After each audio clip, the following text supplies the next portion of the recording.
Toy-polloi, a shadowy flight into the dangerous world of a toy restorer who does not exist. Toy-polloi, a young loner on a crusade to champion the cause of the broken, the helpless, the powerless, in a world of collectors who operate above the law.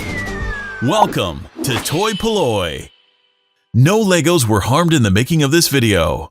Hello and welcome to another video from Toy-polloi. Now, a little while back I did a video on making pauldrons for the vintage Star Wars Kenner 3 3/4 inch figures to make them look like sandtroopers, and I was really pleased with how those came out. So you can see here, this is one of my 3 3/4 inch figures with a pauldron on. It just makes him look a little bit sort of different to the other Stormtroopers, and I made this in a style that I thought Kenner would have done at the time. So this is made out of some vinyl plastic and just sort of pushes over the top of his head, and I thought it was just a nice solution to sort of making an alternative vintage Star Wars figure. Now recently I was given this larger Star Wars Stormtrooper figure by Raymond Fung, and I was going to restore it fully, but actually I really like the way this has yellow. There's something about the sort of the different patterning on it that I just sort of quite like how it's gone, and it's the sort of the wabby-sabby part of my collecting where things don't have to be perfect. And I think this one is not perfect, but I just like the way it's marked. So I thought a good thing to do with this was actually to turn this into a sandtrooper.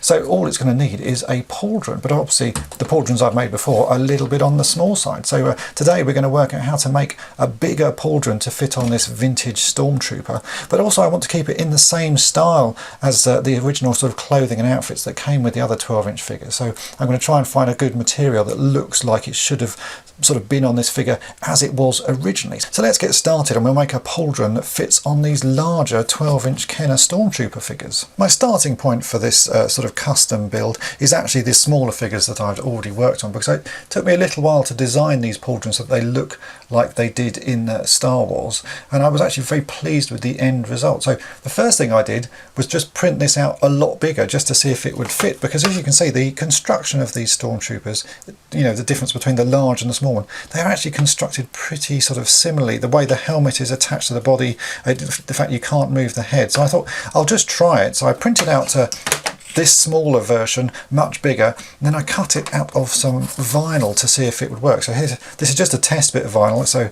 it's not the right colour or anything, but it was a good way of sort of working out if it would fit.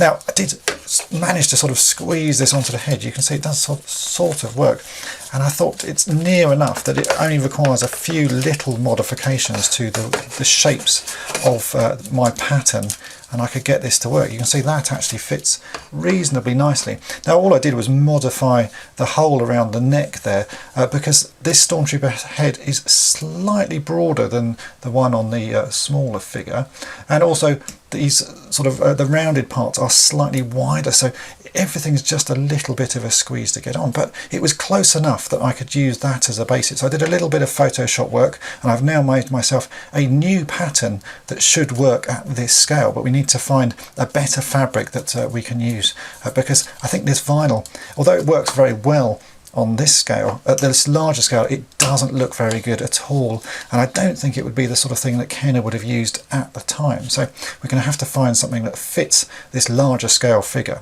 This is the modified version of the pattern. It actually looks pretty similar to the smaller one, but the hole for the head is a different shape now, and obviously this has been scaled up to fit the figures, and I will make this file available on toy-polloi.com. Now you need to print out two versions of it, because exactly the same way I made these smaller versions, there are sort of two patterns. You have the main area, which is the whole of this pattern, and then you have a smaller bit which is this sort of darker area, which is the coloured area that goes on the shoulder of the sort of Stormtrooper. So you have to print this out twice, because we're going to have to cut these out in different ways.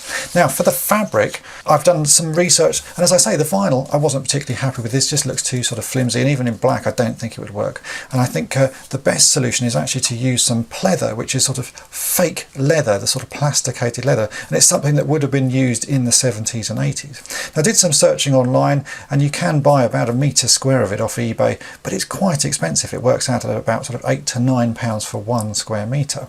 So the way I've got about it is, again, another quick eBay search. I've bought myself a dress, and this is a black pleather dress, and it cost me all of £1.50 plus postage, and there is absolutely loads and loads of this material. And the good thing about this dress is it's not particularly thick material, so it's nice and thin and easy to cut, and it's also backed with a sort of nice sort of velvety finish. I guess this is a sort of faux suede or something like that, so it's going to be perfect for what I need. So don't bother buying big sheets of sort of brand new pleather material. You can just buy a bit of old sort of, well, this is a dress, I think it came from Topshop or somewhere like that, and there were plenty for sale when I looked, and as I say, cost very little money. So we're going to use this, and we'll get the patterns ready to stick on, and we can start cutting and see what we can make.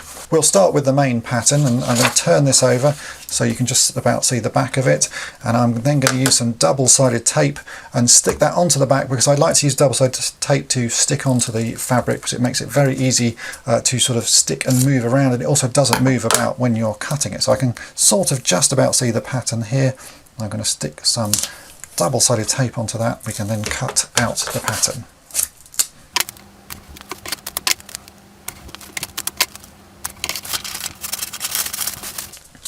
Now with the patterns that I design, you're supposed to cut away the outer grey line. You just want to be left with the inner white area, and also this darker grey area, which is the coloured pauldron area. So we're just going to cut this out with the sticky tape on the back of it. And once we've done that, we can then stick it onto the material and get our first piece ready.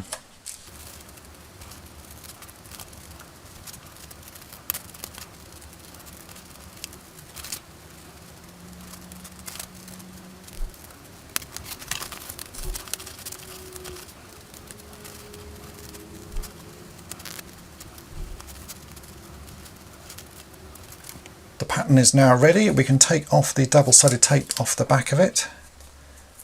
Just peel it away. Now this double-sided tape I've got here is actually very sticky, so what I want to do is take some of the stickiness off it, because if you don't, it will be impossible to remove it from the fabric. So I'm just going to stick this onto my jeans just to get a bit of sort of fluff onto the back of it, and that should take enough of the stick off that when I stick it onto the pleather, we can then actually remove it. So let's just get the stickiness a little bit worn down on here first.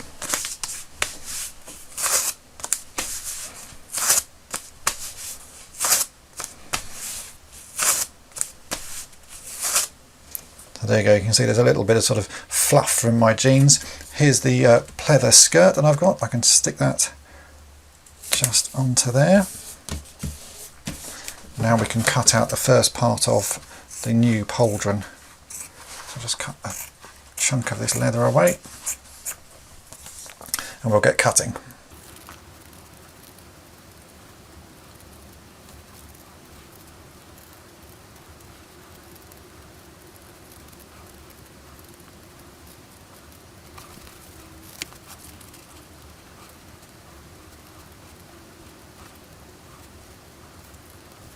With the fabric now cut out, we can remove the paper pattern that we've stuck on the top of it, and that's why I wanted to sort of loosen and lessen the sticky tape, because it makes it much easier to remove this. You can see, we can take that off very easily. I'll keep that because I might make some others later on. And you can see there is the shape that we have cut out of the pleather. I do like the finish of this. I think it's a very nice sort of fabric, and I think that's going to look pretty good. But before we get to put this onto the Stormtrooper, we need to make the coloured patch that goes on here. For the coloured section, we're going to use the second printout of the pattern, and we're just going to cut out this grey section here. Now again, I've already stuck double-sided tape on the back of it because we're going to use exactly the same method to stick that onto our material. I've just got to cut this one out, and then we'll stick it onto the coloured portion, and we'll cut that one out as well.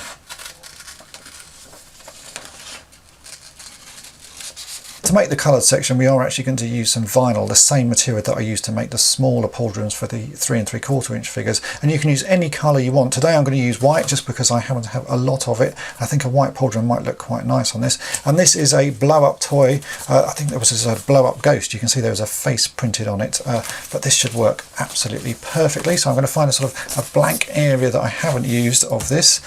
Again, we're going to take our little guide here, take off the double-sided tape on the back of it. Now again, I'm going to sort of lessen the stickiness of this just by sticking it onto my jeans, because it is particularly good at sticking to this vinyl, and I've had times before where I've stuck it on and actually not been able to get it off. So you want to sort of really loosen this a lot. So there you go, that's now got some sort of sticky mess on from my jeans. I'm just going to stick this onto a small area of this white vinyl. Again, we need to cut out a bit of this, but before we actually cut out the full pattern, we need to do something else. So let's cut that out. Now, before we want to cut the rest of this out properly, we're actually going to stick some more double-sided tape onto the back of this, because this is how we are going to attach it to the pleather. So just going to get some strips of this, and I can stick this over the back there. And you want to do this quite neatly, because you need it to cover every area, so that when you stick it down, it's going to stick down really neatly. So I'm going to just stick that on, and now we can cut this out using the pattern that we stuck on the other side. So this pattern we will remove, and because I've lessened the stickiness of it, you can see that removes quite easily. The stuff on the other side won't come off very easily, which is perfect because it's going to stick it onto here. So we'll cut this piece out now.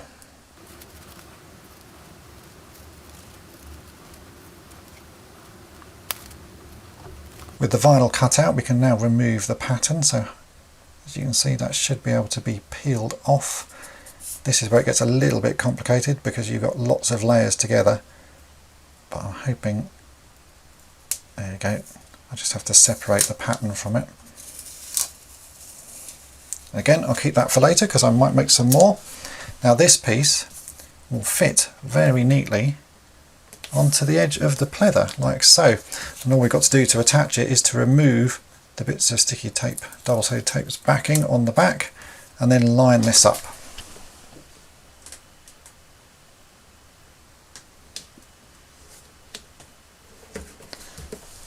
Get one piece done first, and I'll take off the second piece of tape.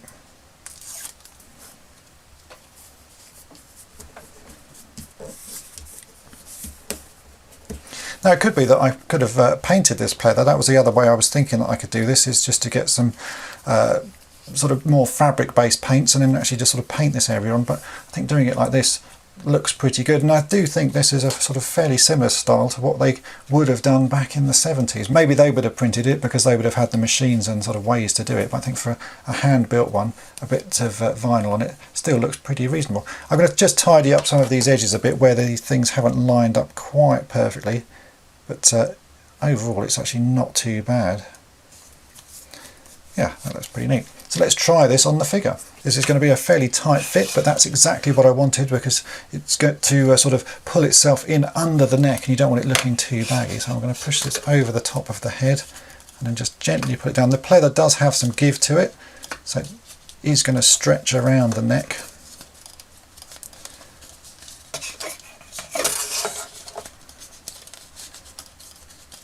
Just squeeze that in. And there we go. That fits really snugly. It's fitted all the way around and does hang down quite nicely. And there we have our Stormtrooper, now dressed as a sandtrooper. This is the white pauldron that I just made. As you can see, that does sit pretty nicely on the sides of his shoulder there, and fits in very nicely underneath the neck part of the Stormtrooper helmet. Now I have made another colour of this, so let's swap this over and I'll show you what that one looks like. And here he is with a more sort of orangey brown pauldron on the side, which I think is what you tend to see when you see the Stormtroopers on Tatooine in Star Wars. As you can see, it does look really nice. I'm very pleased with how this has come out, because I think the sort of finish of it matches the sort of materials and sort of styles that they would have had back in the 70s, so it does work very nicely. But on a figure like this that's a bit battered and worn, it looks great because it just makes him look like a sandtrooper. So sometimes you don't have to restore a figure sort of to its original sort of look, and you can just go with the way it is, and that's what I've done really with this one. The sort of the staining and marks to the figure I probably could have made a lot better, but I actually like how it looks. I think it looks aged and just really like it's been well played with and well loved.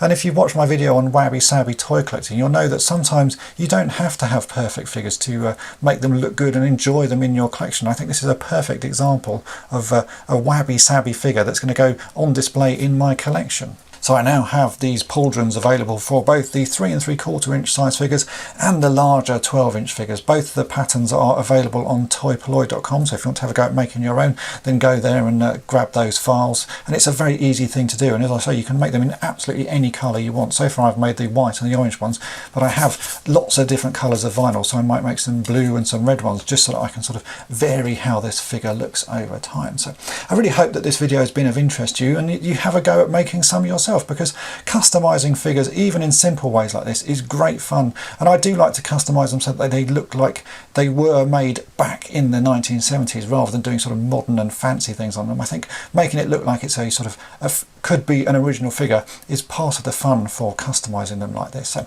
hope this video has been of interest to you, and thanks for watching.